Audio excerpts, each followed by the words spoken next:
When selection becomes the dominant competence, boundaries harden. An environment that no longer knows how to differentiate internally begins defending itself externally. Excess anxiety rises. Gatekeeping intensifies. Legitimacy narratives multiply. These responses do not appear because something has been misused.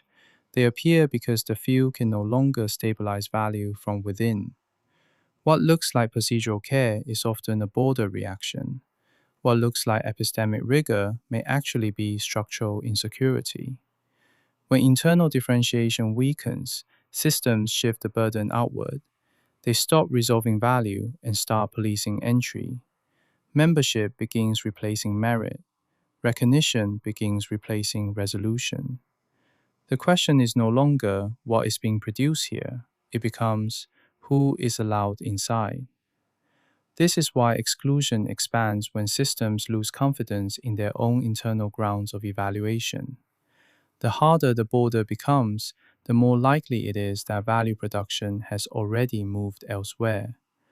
Competence does not disappear, it migrates. It forms outside the perimeter, beyond the institution's own boundary, while the institution continues tightening access to what it no longer fully contains. Field boundary consequence names this condition. The system defends its border most aggressively when value no longer securely resides inside it. Naming declaration. The field boundary consequence concept originates within the meta-writing ecology. It is not derived from institutional theory, organizational sociology, or general power structure analysis.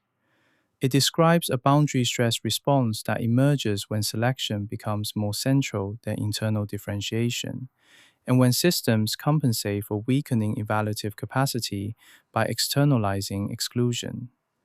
This is its first articulation as a structural account of how boundary defense intensifies when value production has already begun migrating beyond institutional perimeters.